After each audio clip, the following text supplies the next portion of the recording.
About halfway through the Gospel of Luke, Jesus has been doing some pretty incredible stuff. He'd been teaching some amazing teaching. He'd been healing people from sicknesses that they shouldn't by rights be able to recover from.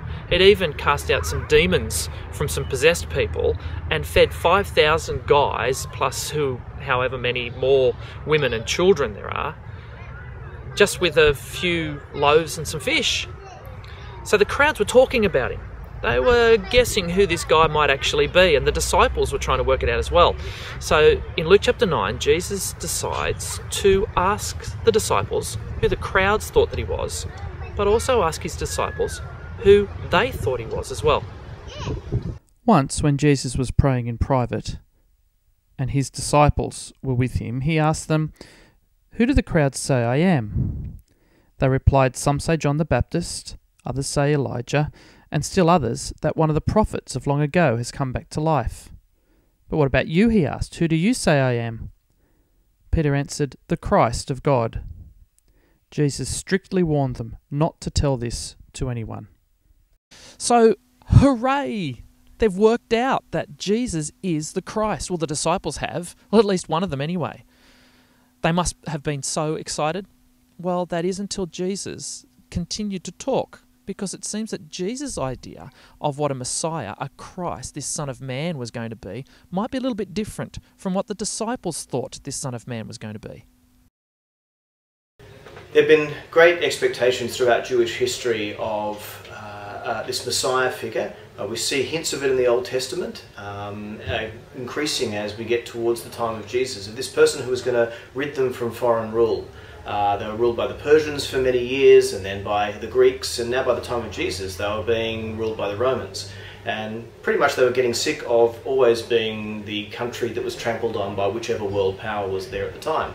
And so there was an increasing expectation of being able to get back to self-rule, because after all that's what God promised in the Old Testament, that they would be able to live in God's land under God's rule as God's people. The problem is that their recent history, there were only a few years where they'd really been able to achieve this self-rule. And so there's a great expectation that there would be a Messiah figure who would come and rid them from foreign rule, a political figure, maybe a military figure, one who would use force to be able to remove, in this case, the Romans. The problem was Jesus was determined not to be that kind of Messiah. They hadn't been reading their Bibles fully. They'd been reading all the bits about someone who would rid them from foreign rule, but not about someone who would come as a servant, someone who would suffer on behalf of the people.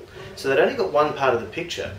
It was interesting when Jesus turned up in Jerusalem, he kind of messed with their heads, because he turned up riding as a victorious king, but he turned up riding on a donkey, which is a peacetime animal. So he was showing that he was the kind of Messiah who, yes, was coming in victory, but also one who was coming in peace. And a lot of the time the Jews responded trying to force him into this military role rather than embracing the Messiah that Jesus was intending to be. So if they believed that Jesus was the Messiah to charge in on the white horse and with an army get rid of the Romans, and that they were going to be on the victor's side, these next words of Jesus would have been shocking indeed. He said to them, "The Son of Man must suffer many things and be rejected by the elders, chief priests and teachers of the law, and he must be killed, and on the third day be raised to life." Then he said to them all, "If anyone would come after me, he must deny himself and take up his cross daily and follow me. For whoever wants to save his life will lose it, but whoever loses his life for me will save it. What good is it for a man to gain the whole world and yet lose or forfeit his very self?"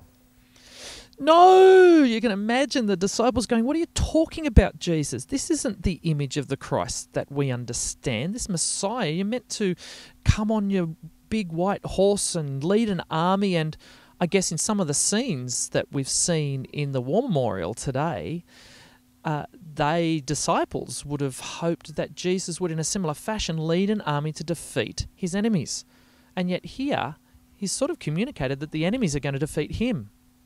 And yet what he was showing them and us is that the true path to God is through sacrifice, the sacrifice that Jesus showed for us, which brings victory, which actually ultimately brings us a relationship with God.